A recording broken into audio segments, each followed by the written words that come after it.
आज चंदौली जिले के सहतराजा विधानसभा के पूर्व विधायक वरिष्ठ सपा नेता मनोज सिंह डब्लू एक बार फिर भाजपा सरकार पर हमलावर रहे। इस दौरान मंगलवार को उन्होंने भाजपा की 9 साल की 9 नाकामियों को गिनाने के अभियान का आगाज किया। कहा कि जनपद के भाजपाई गांव 9 साल बेमिसाल की झूठी भ्रामक उपलब्धियां गिनाकर जनता को छलने का काम कर रही है। इस कड़ी में सर्वप्रथम शिक्षा जैसे अति महत्वपूर्ण विषय को चुना गया है। पंडित कमलापति त्रिपाठी, जिन्होंने नई को पहचान व अस्तित्व प्रदान किया, आज भाजपा सरकार व उनके जनप्रतिनिधि विकास पुरुष पंडित कमलापति त्रिपाठी के अस्तित्व को मिटाने पर तुली है।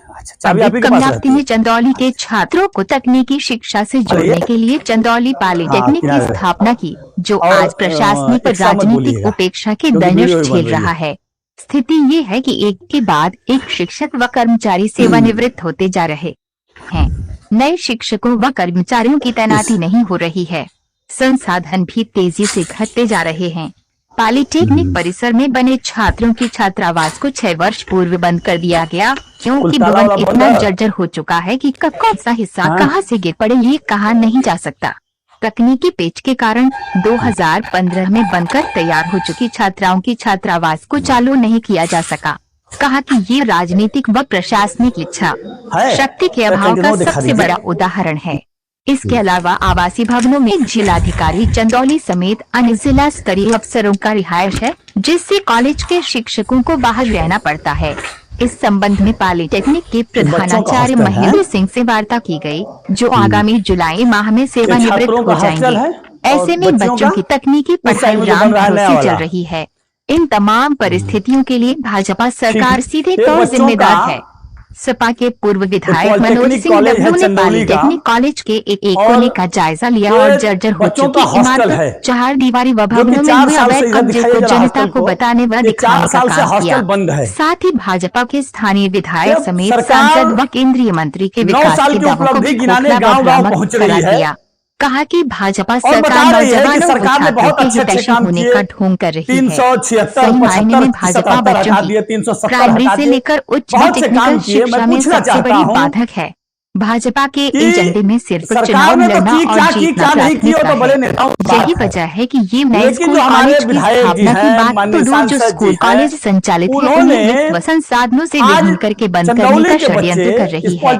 भाजपा की सोच देश में अशिक्षित व बेरोजगार युवाओं की फौज तैयार करना है, ताकि उसकी चुनाव जीतने का एजेंडा सफल हो सके। उद्देश्य से भाजपा लगातार शिक्षण संस्थानों के अस्तित्व को मिटाने पर तुली हुई, जिसका जीता जागता उदाहरण चंदौली पॉलिटेक्निक कॉलेज, जो पंडित कमलापति त्रिपाठी जी की यादों को अपने आप में समेट है। लगातार कई वर्षों से यहाँ शिक्षकों की पदक चल रही है।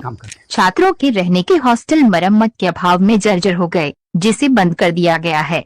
वहीं करोड़ों की लागत से तैयार छात्राओं की छात्रावास को भी सरकार चालू कराने में नाकाम रही है।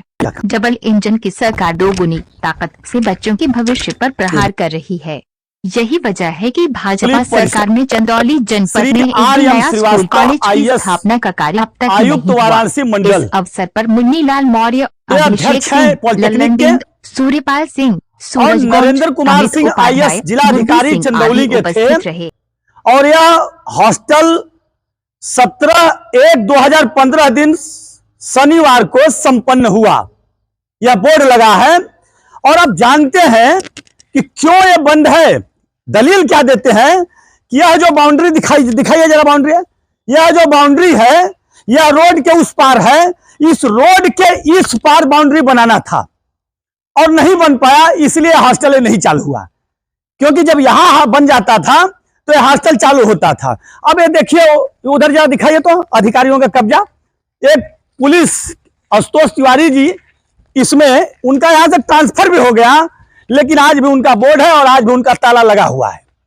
मैं इसलिए कह रहा हूं कि यह इतनी बढ़िया बिल्डिंग बनके 2015 में तैयार हुई और आज तक यह चालू नहीं हुआ और 4 साल से बच्चों का भी बंद हो गया। मुझे लगता है कि माननीय विधायक जी और माननीय सांसद जी को चिंता ही नहीं है कि चंदौली के बच्चे अगर पढ़ेंगे तो सवाल करेंगे, और ये चाह रहे हैं कि चंदौली के बच्चे न पढ़े और न सवाल करें। एकमात्र कॉलेज है, ये 9 साल का जो बात करते हैं, 9 साल के अंदर अगर एक भी कॉलेज बनवाए हैं तो जो हमसे बताने का काम करें।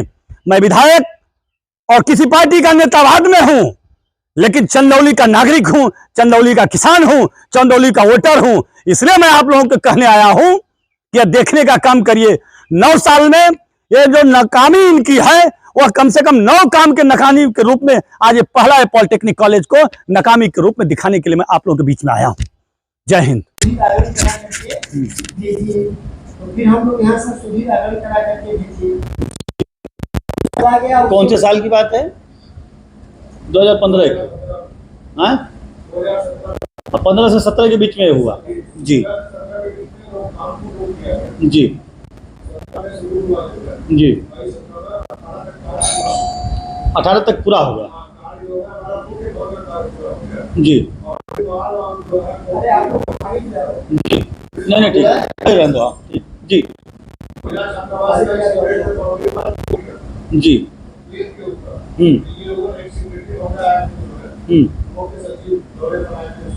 जी।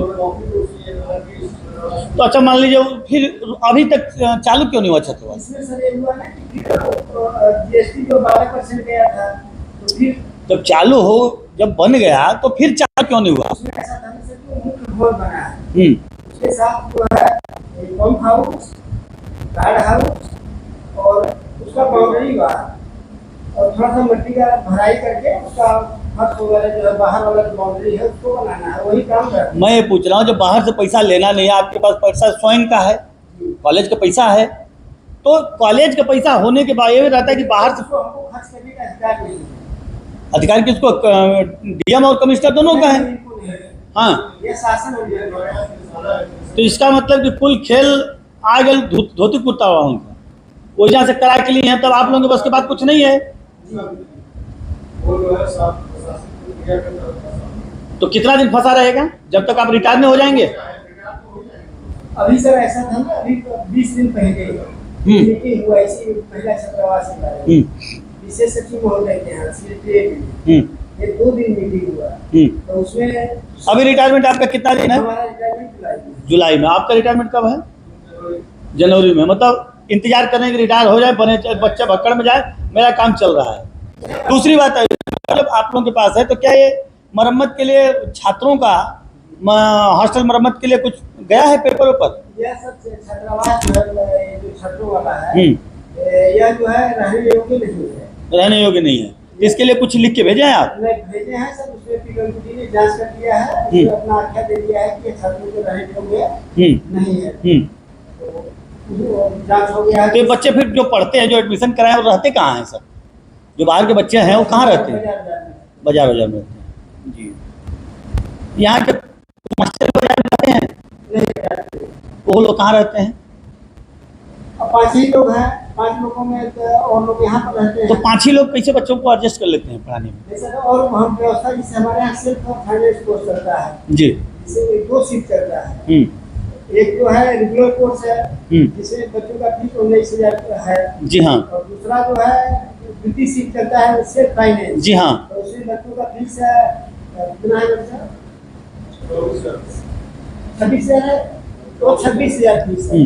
तो 26,000 वाली फीस में जो 20% उसका होता है जी, वह तो टीचरों को वेतन के रूप में मिल जाता है जी, और जो 80% पैसा बचता है वह संस्था के खाते में जमा होता है। तो उसी 80% पैसे में हमारे यहाँ इस समय बचत लगभग 10-12 करोड़ रुपए हमारे संस्था का वो बचत है। अभी 10-12 करोड़ है यहाँ। उसी पैसे का हम लोग